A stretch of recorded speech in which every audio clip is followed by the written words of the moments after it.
With dealers willing to take on less inventory than ever before, the corporate bond market is suffering from a liquidity crisis. I'm joined today by Sassan Danesh from Etrading Software. Sassan, you've been working with the industry to solve the liquidity puzzle in the corporate bond space. What's the problem and what are some of the solutions that you've been discussing? The main challenge has been that for the last few years, the inventory that the sell side have had for market making, facilitating the market making for corporate bond trading has been going down due to regulatory pressure. And there's no other source of liquidity that has come up to counterbalance that. The net result is that the buy side are finding it very difficult to trade in large size for liquid bonds. The challenge is that actually out of the universe of corporate bonds, the majority are illiquid, and there's only a very small section that is liquid, and hence therefore this problem is actually a big problem within the corporate bond markets. So a number of venues are working on what I'll call point solutions to connect buyers with the liquidity. But you're taking a different view. You view it more as a market structure issue. Very much so. So I feel that we do need to pursue these point solutions, but actually fundamentally the problem is that it's difficult to find the liquidity in whichever point solution we're looking at. So, you know, we might have 5, 6, 7 individual liquidity pools out there in terms of marketplaces. We might get more, and actually for a while we're likely to get quite a few more as lots of initiatives come up.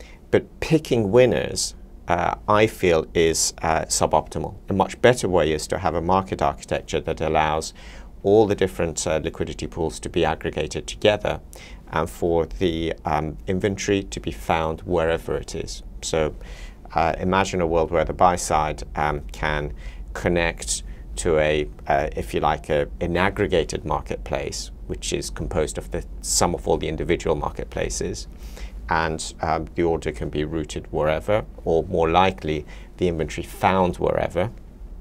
And that gives them the confidence. So they might actually then pick up the phone and have a chat with their sell side before they transact the trade. Fine. But that idea of connecting the marketplace together, that's the piece that I think today not enough people are thinking about. It's a market structure issue. You're absolutely right. So communication, I assume, is a critical component of this broader market structured approach. Yeah, and communication in a what I would term a safe way. So one of the challenges of the OTC markets and the corporate bond markets is information leakage, especially on a liquid instrument, can move prices significantly. So whilst here we're saying, well, hang on, let's connect everything together and pass information through. That's absolutely right. The way that information is passed, the sensitivity of it has to be acknowledged, and that's one of the challenges in terms of how do you create a market architecture that's connected, but still with safeguards as to who can see it and under what conditions. Why hasn't the industry moved in this direction already? I think one of the big reasons why it hasn't happened yet is the corporate bond markets historically, even today, have been very much voice-based.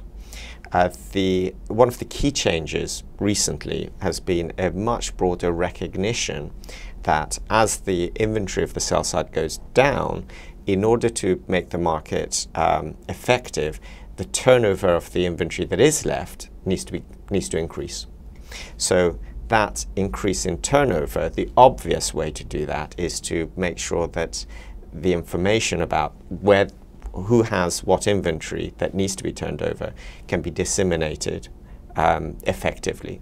That requires electronic communication mechanisms. So there's a mindset shift that is going on right now as the industry starts to realize, even if corporate bond trading, the trading aspects doesn't go electronic quickly, the dissemination of the information around the trade is going electronic and should go electronic, because that's the way to get the turnover of the inventory on the sell side increasing. So the incumbents have an incentive for the status quo, but clearly the liquidity situation is going to demand innovation. It'll be interesting to see how we develop. Sassan, thanks for joining us today. Thank you very much.